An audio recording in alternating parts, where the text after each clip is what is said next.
It's proof that nature can be the economic preference at scale, which hopefully should be an incentive to all the other governments around the world to embrace this sort of vision.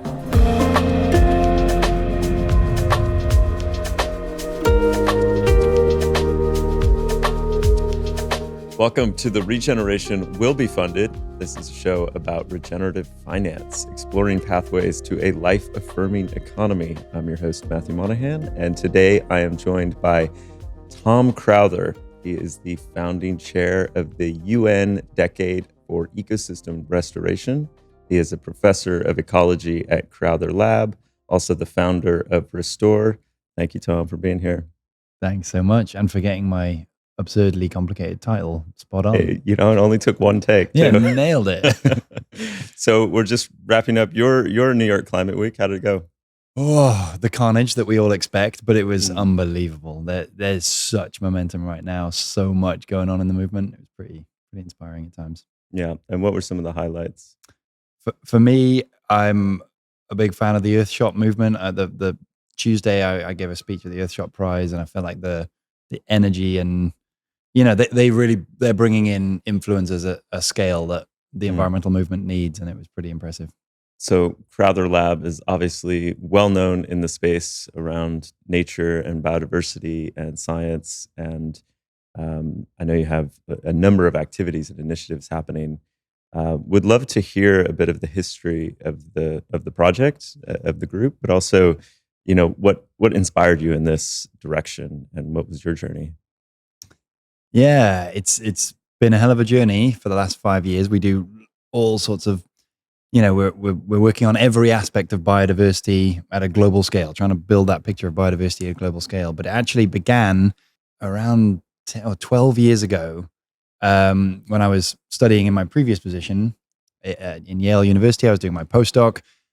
Until that point, I was doing academia the way it's supposed to be done. I was becoming an expert in my field. I was, narrowing down on understanding the interaction between fungi and the things that eat fungi in the soil. It was magical. It was very cool.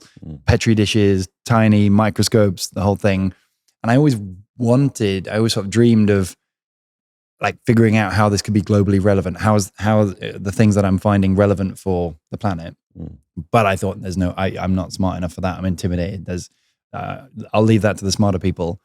And I just had no aspiration to even try and place that in a bigger context. And when I was 26, I had a really unexpected event. I jumped off a cliff into some water, just cliff jumping. And when I got out, I fell asleep, and I unfortunately had a pretty serious stroke. A part of my brainstem had died, and I got taken to hospital. It's called a pontine stroke. It's the region of your brain which controls your autonomic system, your breathing, your heartbeat, the things that you don't think about. And so it's a pretty rare one to come back from. And I was told I was given all this information when I was in the hospital that there's a good chance I won't be coming back. And that night, obviously it was devastating, but the next morning was like the most euphoric experience in my entire life. I woke up and I was generally okay. I could do stuff and I was capable. Wow. And it was like the luckiest thing ever. And I just came back with like pure euphoria, and somehow every inhibition had gone. I was just like, what am I doing? I've got a chance at life. Go for the big, go as big as you can, and fail along the way. And who cares how much you mess it up? Just keep. Yeah. There is nothing. There's no longer anything blocking me in the dream of going as big as you can. So that matches my experience of you. I mean, we've chatted a few times now, and I have this feeling of someone who's unencumbered and just like in their dharma and like just fully going, which is, it's beautiful to witness. Yeah, it definitely comes with some ups and downs, but it's been it was definitely a releasing moment. Yeah. I am no longer ever jumping off of any high dives or cliffs. Don't worry, I live in cotton wool now. Yeah. Yeah. So how did that lead to Restor and Crowther Lab? Yeah. So what actually happened is like that was like a tipping point in my career. At that point, I was publishing a lot about my fungi and my petri dishes. From that moment on, I would say that the single through line of our research is that everything we do is targeted at the global scale, so that it's not only useful to the people who are paying for it, but it's useful for everyone everywhere. And it's also holistic. So rather than focusing, as we tend to do in academia, on individual parts of nature, we really want to try to build the pieces of the puzzle to give a shape of the complexity of nature. Not, we don't just study nematodes, we don't just study fungi, we don't just study trees, we don't just study soils, we study all of it. And I think that sort of ability to step out was quite a scary time for us, but it's also that was the foundational moment for the creation of the lab. And so the lab is situated within the campus, essentially, of ETH Zurich. Yep. Yeah, we're at ETH Zurich. You're at ETH Zurich. It's a normal university. It's beautiful environment. It's incredible. Yeah. Yeah. I when I visited, I felt like I was back in Palo Alto, where we had a startup lifetimes ago, and this kind of mix between startup culture and Stanford academic campus culture, and it really reminded me of that, where there were just everyone was kind of huddled over whiteboards and building and kind of this fast-paced kind of environment, but it was also very sciencey and academics. And but yeah, kind of paint us a picture a bit more of the lab and kind of the scale and what you guys are up to. Yeah, I mean, that ETH it's the most unique academic environment I've ever known. The upsides of academia is you get to go really deep into concepts, but the downsides are there's no money. There's it's arguably bureaucratically difficult to get anything done, whereas ETH is first very well funded, but more importantly, there's this independence of the labs, which allows you to be really proactive. You have more independence than the average lab would in the average university, and as a result, you have that freedom to just think big and go big. That is their absolute mission. They want everyone to think outside the box, go bigger, go better. So it's encouraging risk taking, which is funny because you don't think of that in Switzerland. Right. And so our lab is it's now a pretty big group of scientists, ranges between 35 and 50 researchers, PhDs, postdocs, senior scientists, sort of collectively working on every aspect of biodiversity and then how it relates to the well-being of people across the globe. So within the lab, you guys have incubated Restor.eco. Can you tell me more about that project? Yeah, so one of our big projects in the lab was studying the relationship between nature and climate change. We did a lot of research to quantify, we've understood the physics and chemistry of our planet for a very long time, but the biology, the stuff that makes it alive, we had no global standardized data sets on it. So it was a few years ago, we started quantifying the role of nature in fighting climate change. We show actually the conservation and restoration of nature contributes about a third of our climate change goals, which really put nature on the map when it came to the topic of climate change. And because the climate movement was gaining so much momentum, it got huge. Everybody was interested in that topic. And I think there were so many people wanting nature to be in that conversation. It had never been in the climate conversation until that point. It was totally neglected, and everyone felt frustrated about it. So at that moment, things went pretty wild in our lab. Lots of attention, lots of, all the chaos began. And that gave rise to lots of spin-offs and companies and organizations working to try and promote nature for carbon capture. And some of them were brilliant. Some of them, as you know, were, there was misunderstandings, misuse of the carbon market, misinterpretations of what nature really is. This just exploding movement it went in all different directions. And so we, at that time, we were contacted by a lot of funders who were interested in sort of helping support the movement. And we wanted to build the platform, the ecosystem that could bring transparency and legitimacy and connectivity to this movement so that we could really have traceability and trust in the movement that was starting to build. But most importantly, so that we could make sure it was focused on the projects on the ground. This movement isn't about corporates or governments making big pledges. This movement is about finding and empowering billions of local stewards of nature, the farmers, indigenous populations. And so we built this platform for them so that they could be clearly the sort of heart of the movement, and everything else could then hopefully be directed towards them. Mm-hmm. And so when I go to Restor.eco, what's my experience, and help me understand the vision for how you guys want to build this out? Yeah, Restor.eco has been referred to as like the Google Maps for nature. That was sort of, I guess, the easiest analogy. It's a geospatial space. It's a mapping platform like Google Maps, but instead of seeing hairdressers and shops, you see conservation projects, you see farms, you see regenerative projects, you see anyone that's working with nature, hundreds of thousands of local community-led projects all across the planet. If you want to find coffee from a sustainable supplier, you can go and try and find them. If you want to explore ecotourism holidays, you can go check them out. If you want to just donate to some projects, you can go and build portfolios of initiatives to find. So it's really just the first time ever that the movement has been visible to the world.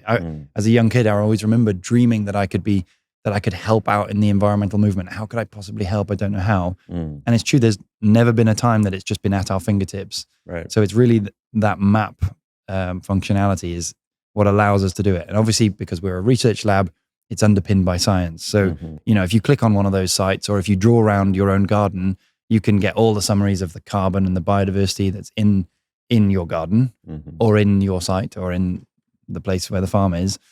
And that means that we then have that deeper level of trust and transparency in those initiatives, so that it can sort of, have that faith in the movement. Yeah. Yeah. I mean, when I work with land projects and experience it in our farm, it's really hard to go figure out what data sources to go append to. And it requires technical knowledge. It requires scientific knowledge. It's like, I don't even know what questions should be asking. Right. It's changing all of the time. And then, of course, there's the licensing fees and so it's just such an obvious step of progress if we can create kind of aggregation tools that then surface this for the frontline land stewards, and make that as easy as possible. Yeah, that is precisely it. It feels to me like the academic world was saying, hey, well, look, we're doing loads of research. It's your job to study it, understand it, filter through it, decide which one's the best, and stay on top of it for the rest of your lives. Whereas Restore is originally built to just filter through that process. We're like, look, we work on this all day, every day.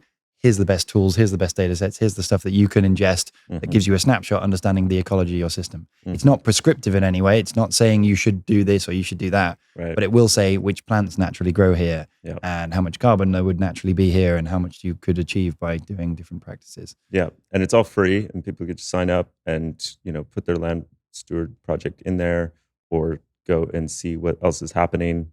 How many projects now? How many land sites? Yeah, so it's in an interesting state where it's growing really exponentially. We've got around 250,000 visible projects. So these are the projects. If you draw around your garden, you can click save and you become a project. You become visible to the world.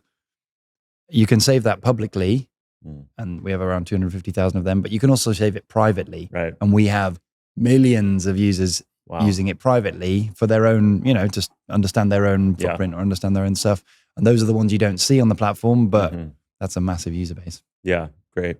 And so I know you're also now trying to connect some of the enterprise use cases, and you have to somehow package this into a business model. So what's going on there? Yeah, so Restore was built for the bottom up. It's built to empower and to bring visibility and connectivity to the farmers, to the local projects.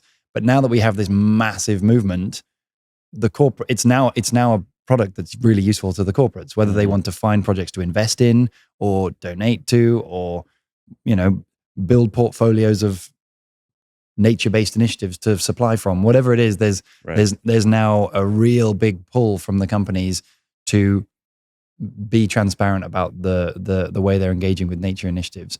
So Restore Enterprise we just launched it this week at Climate Week, which is a pretty exciting time.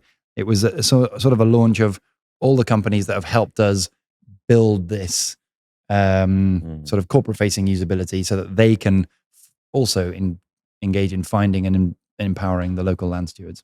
And it feels like what we're trying to do is somewhat create more transparency and collapse the kind of steps between hey, I'm corporation A and I'm going zero carbon, or our supply chains are using this, da da da. And it's like, yeah, it's one thing to see that on a label and to hear a claim, but many of us are cynical about what that claim really means, and there's no tangible way to kind of feel it and back it up. And the way I'm understanding Restore and Restore Enterprise is kind of like, what we're doing is we're kind of bringing these tools more at our fingertips, so I can actually see, no, this is the farm where that coffee came from. This is actually what's happening in terms of the reforestation project on the ground that this company is supporting. Is that an understanding that matches what you're doing? You have absolutely nailed it. Yeah, we need to open up our consciousness about our connection to nature. Like, I often, again, use the analogy with Google Maps. Remember, before Google Maps,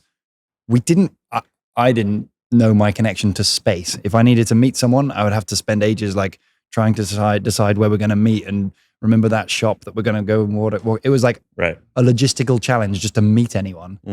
Google Maps, suddenly I know exactly where I am in space. I know where I am relative to you. I know how to engage in the process. I don't even think. It's just space is now opened up to me. Yeah. I think we've got a bigger block in our consciousness, which is the fact that everything we have ever eaten or drunk or sat on or worn or any room, everything we have ever used comes from nature. And yet we have no concept of where that nature is or what that footprint is or how my decisions in buying this impacted nature. And I think the first step in overcoming that hurdle is, as you say, being able to physically see the farm. I want everyone to be able to you don't have to look at every farm from every coffee you buy, but if you had the agency, if you knew that that was an opportunity, you then subconsciously have that agency to be like, oh my God, as I move through the world, I can make decisions that have a more positive impact than a more negative impact.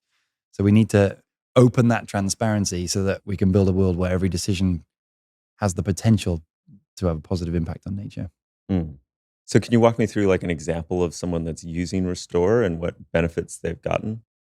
Yeah. So we have now farmers whose profits have gone up 3- and 4-fold simply because of the visibility of being on Restore. There's one example, this guy in Ethiopia, farmer, he's been doing it for a long time, but unlike all the other farmers in the area, he does not remove the tropical rainforest. They keep the forest standing, plant the trees underneath the canopy, and as a result of that, the trees grow pretty well without the need for fertilizers or irrigation, so his profits are up.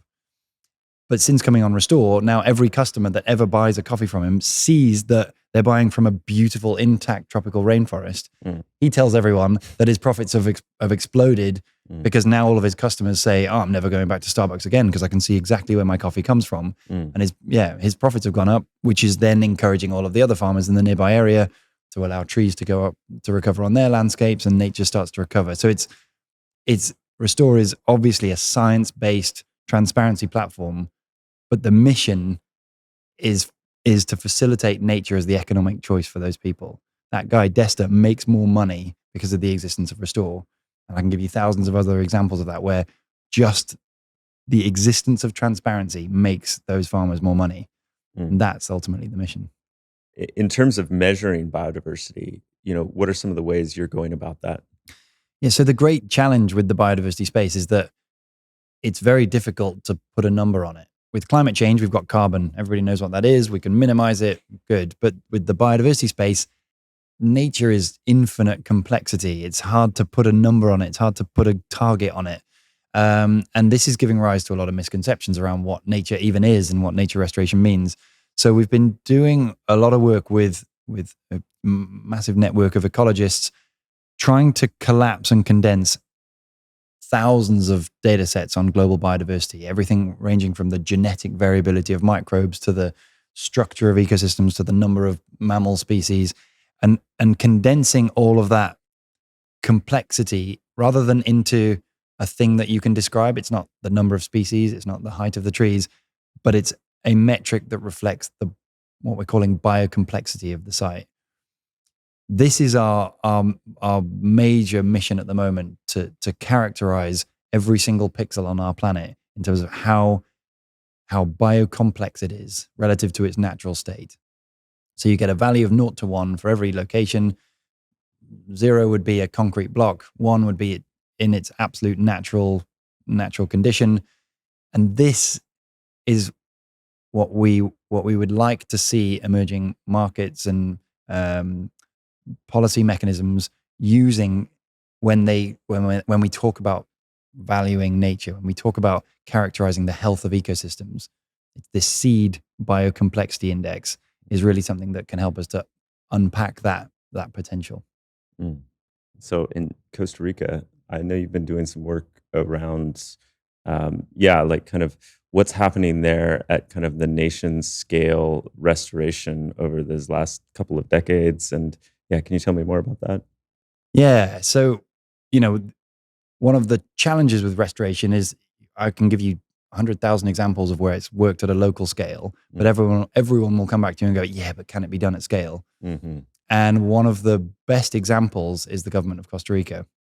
So actually, I'll take a step back for a moment just to sort of the underlying threat that we're facing here, the driver of degradation on our planet is really the inequality, the inequitable distribution of wealth on the planet, where we've got a few of us trapped with massive environmental footprints, but then billions of people trapped living in day-to-day cycles with no non-extractive alternatives. If your children aren't going to have food tomorrow, you have to do whatever it takes to get the money for today so that you can feed your children. Of course, thinking about the sustainable option might not be your top priority at that moment.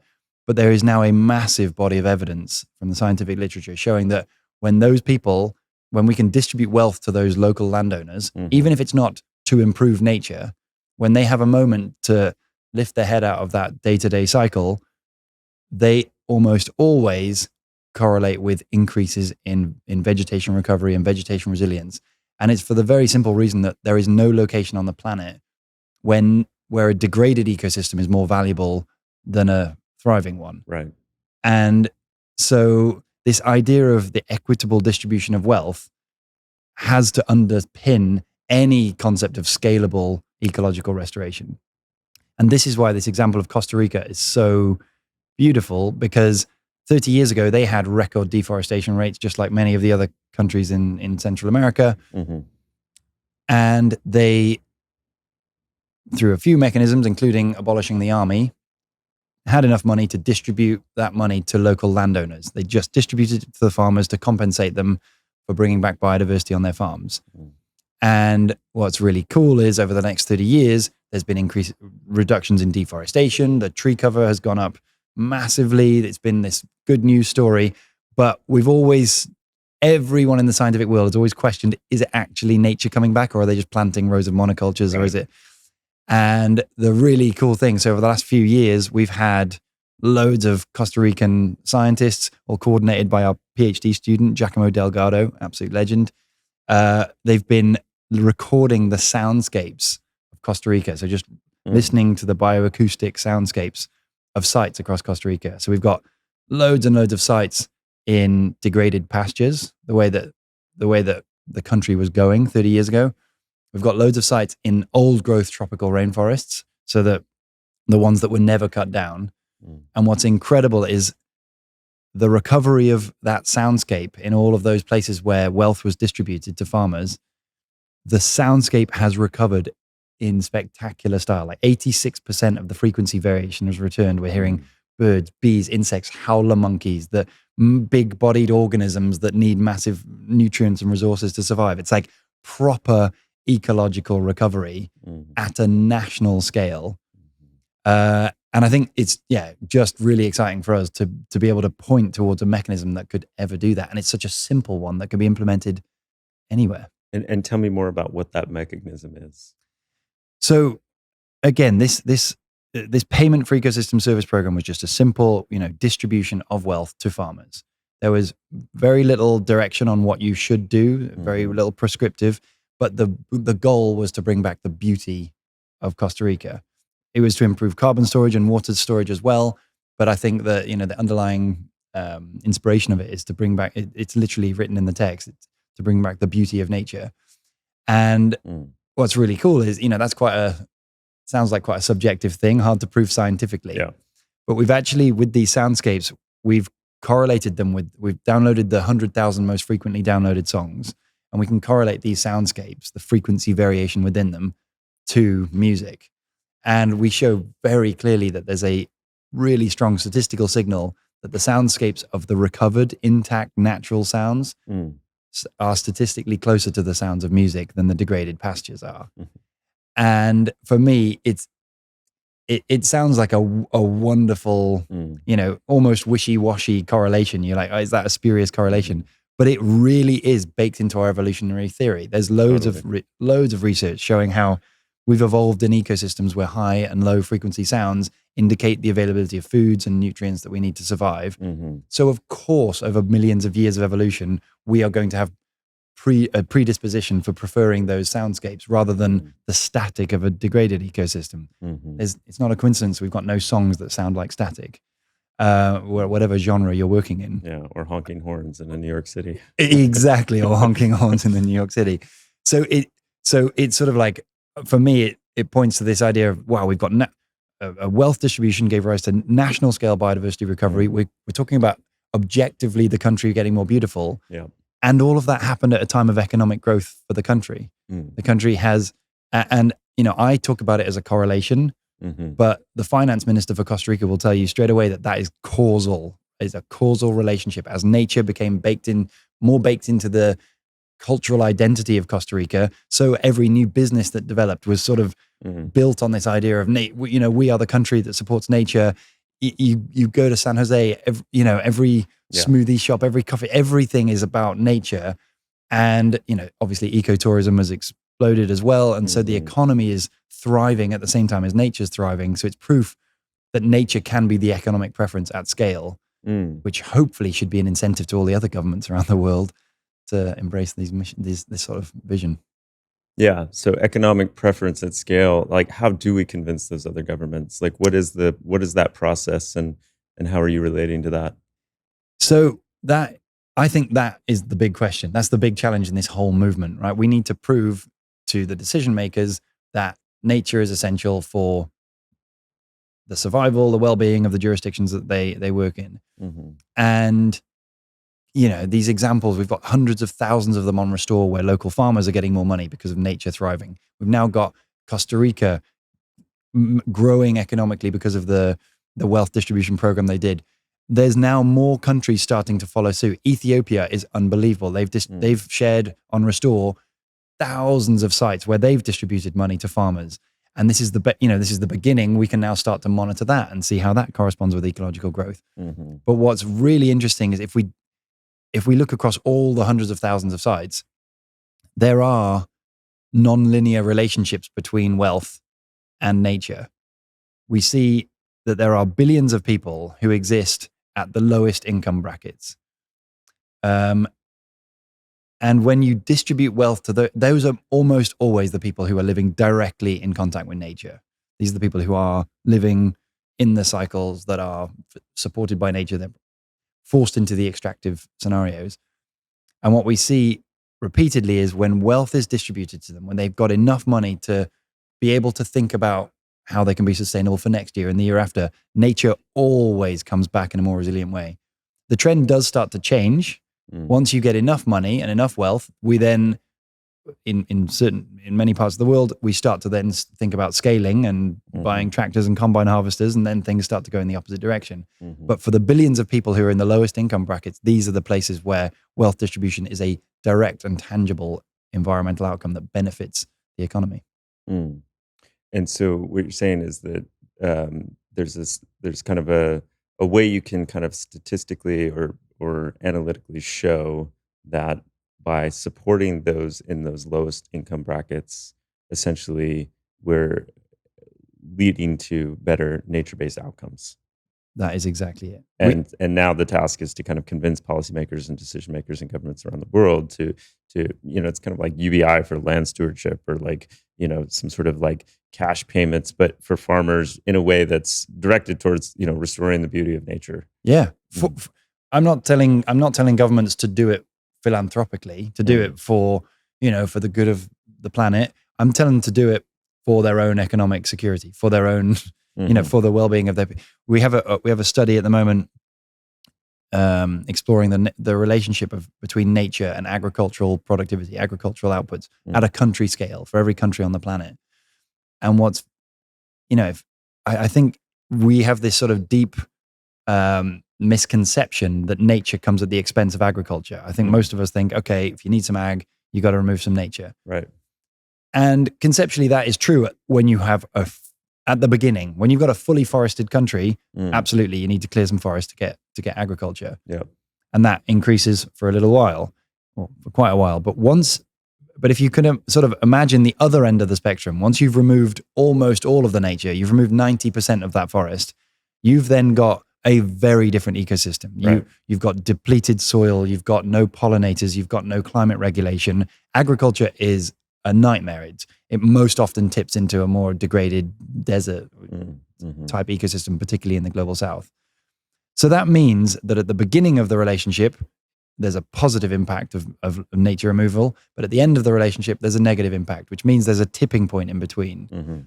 And that tipping point is really fascinating because you can say to any government, you have moved this far beyond your tipping point, therefore you remove 1 more hectare of forest, you'll lose X amount of agricultural productivity as a result. And that is the kind of tangible data that can really incentivize the decision makers to prioritize nature for their own well-being, not for the moral good, but because their country will do better, their farmers will produce more. So if I clear 1 more acre of forest and turn that into ag, the previous paradigm was, well, I'm getting more agricultural yield and hence economic growth. Hence, yeah, I don't love it, but I'm still going to do it because that's my incentive structure. And this new paradigm, sadly, is like, no, actually, we're all the way down to the final bits here. You clear that 1 more acre of forest, and you actually reduce the yield that's happening in all of your existing stock of agriculture because you're degrading nature and the pollinators and the corridors and all the different habitat that is required to stay intact for ag itself.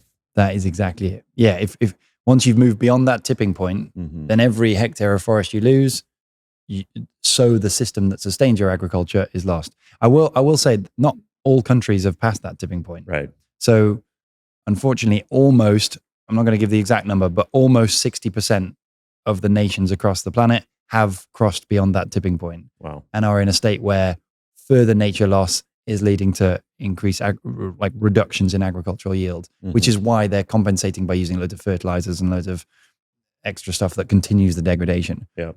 40% of countries, or slightly more than 40% of countries, are still before that point. And in fact, most of the global south is right at the tipping point. They are at the location where continued degradation is going to start losing them money. And so that is obviously the place where we just need to focus all of our energy in figuring out how that wealth distribution can compensate to avoid that nature loss.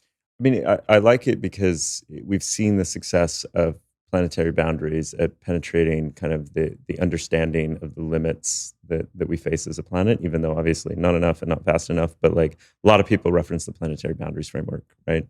But it's still a bit abstract to kind of say, well, okay, well, we're exceeding these boundaries at a global scale, but well, maybe my country, like, I'll still do it because maybe someone else, or well, it's not fair because but rather than like, okay, actually, no, let's make this personal to our area.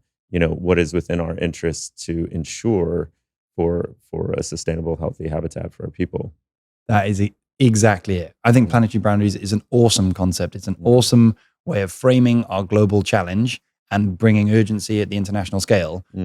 But exactly that. We're then depending on governments to say, okay, I'll do some good stuff for the moral good. Right. And we've seen how well that's going so far. But it's brilliant for motivating international momentum. But yeah, for the individual policymakers, they need to know it's going to directly benefit the people living in that nation. Yeah. And so we need these tipping points at a national scale to say, look, you gain that much nature, you'll gain this much agriculture. Then there's a responsibility to support the people in that country. That is when decision making gets really easy. And what about for countries where maybe agriculture isn't the predominant driver of the economy, or if that doesn't necessarily speak to their motivations as much?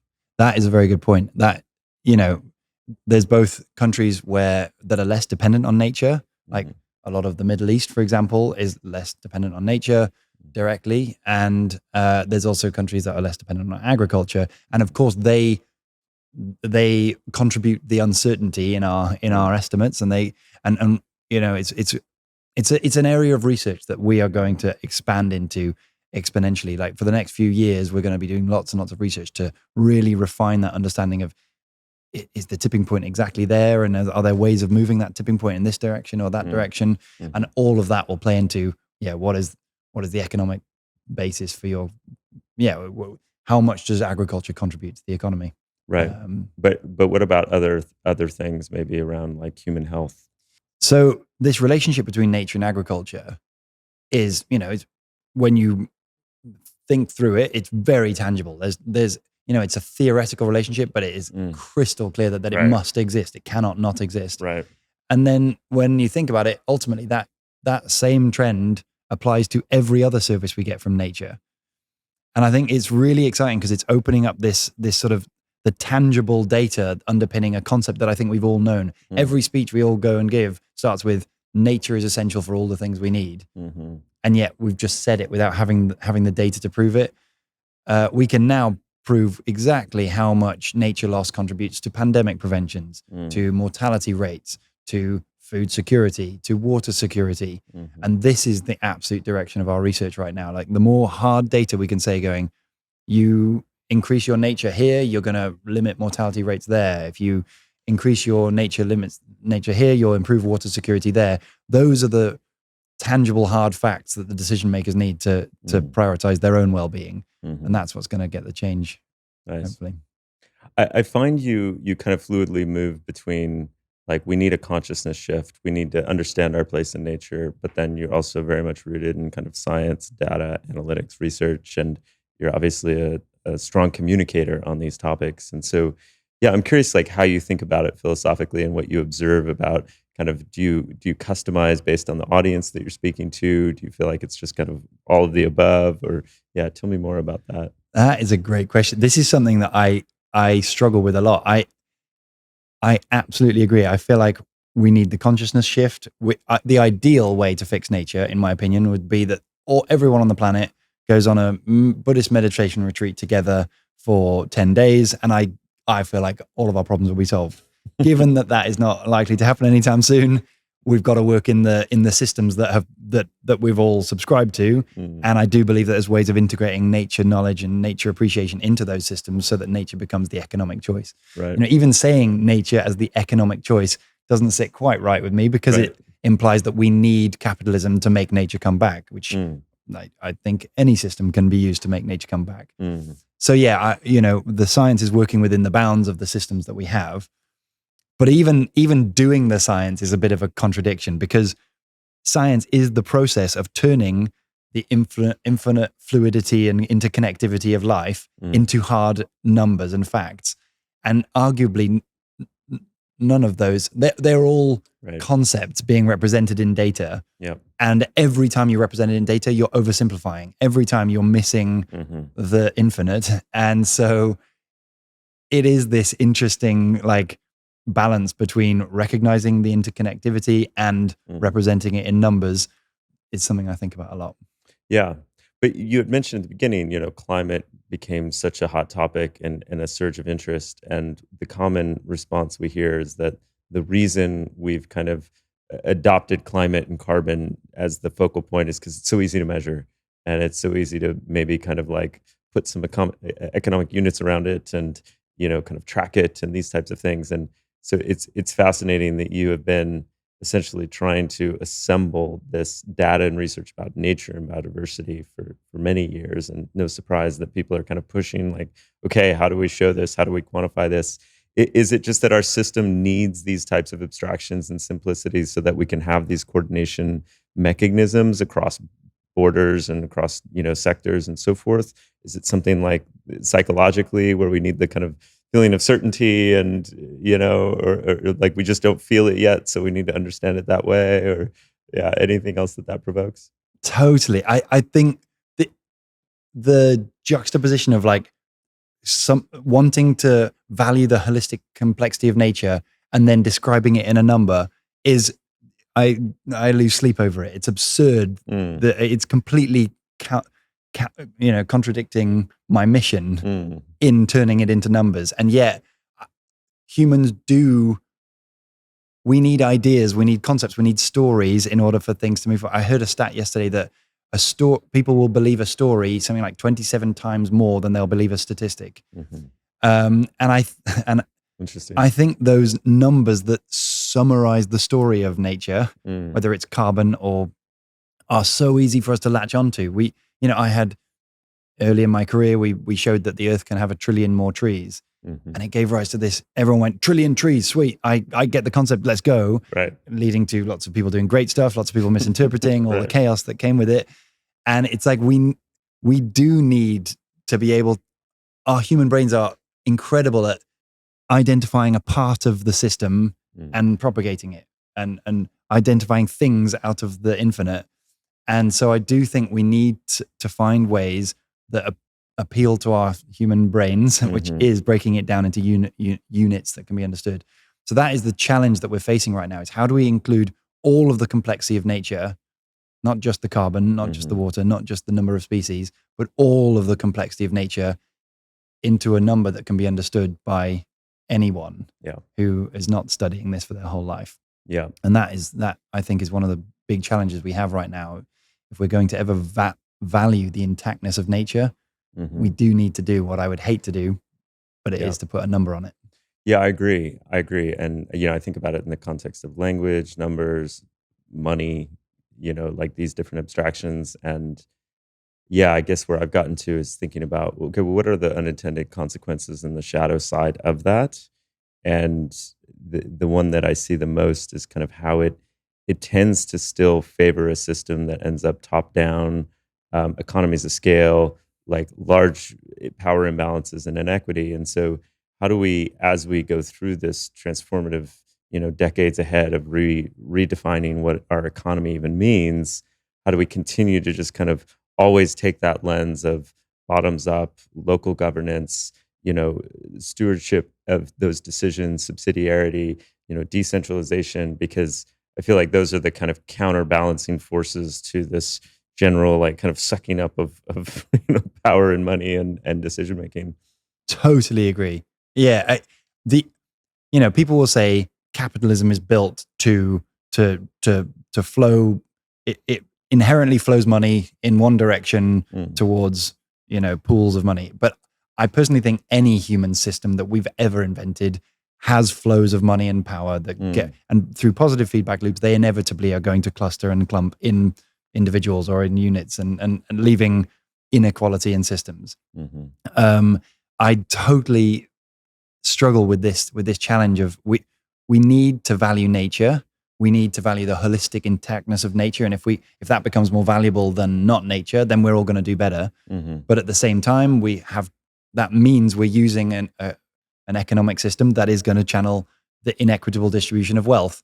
And if that is the driver of degradation, then valuing nature in the first place was a really bad thing.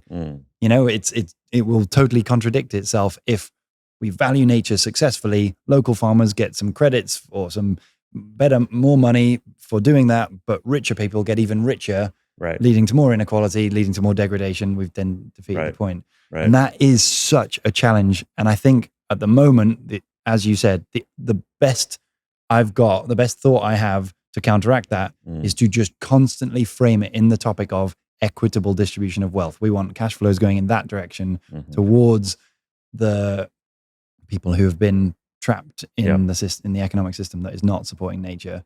And as long as it's always couched in that bottom-up movement, the equitable distribution of wealth, hopefully it won't go too far wrong. Yeah. And on that point, I mean, I think in particular, there's the funding goes to those local farmers, let's say, but what are the conditions or the ways that that's being governed? Because we do have this risk that we say, okay, here's the capital, but now we're putting essentially onerous leases on your land, or legal contracts that sit atop that are like a new form of a debt structure or an enslavement to a system.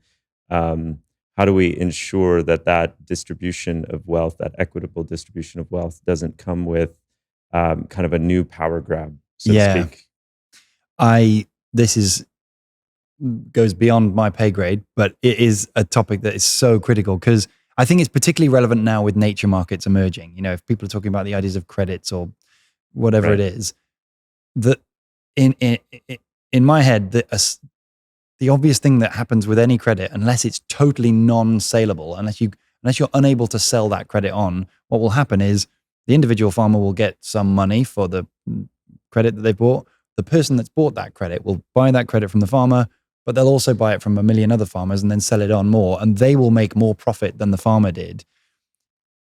And as a result, still we're driving inequality, still we're driving the problem that's driving degradation. And so it requires unbelievable governance structures to ensure that distribution of wealth isn't going in that direction. And I personally still don't know. I don't have good ideas on that. I'm not a governance expert, other than making sure that these credits can't be saleable. Or tradable beyond, which makes them not a credit in my head. Right. But there's a big push of people saying non-tradable credits, which then is just a philanthropic donation.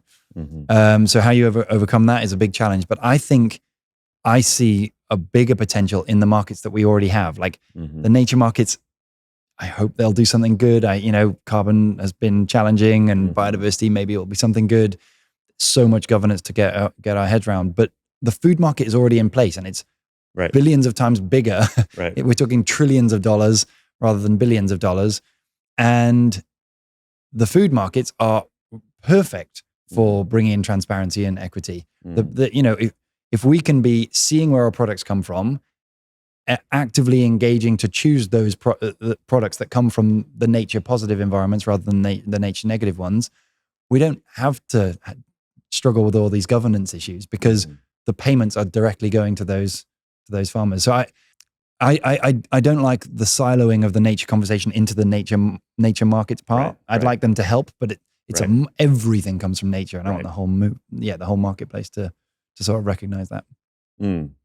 Well, I could riff with you for hours on those topics, and also just to plant the seed. I do think there's some substantive ideas around those dynamics in the blockchain space that will be interesting to explore as it matures. Very good point. Yeah, I do see incredible potential in the blockchain. If we really have true traceability, I definitely see potential for and a lot of work to go still.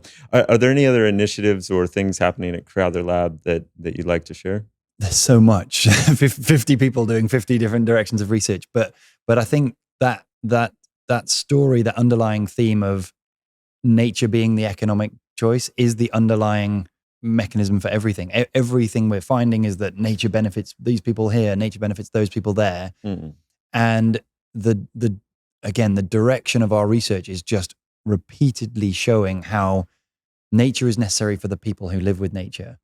And so that should be our motivation. Whether climate change was happening or not, you should be equally motivated for those people to be benefiting from the nature that supports them.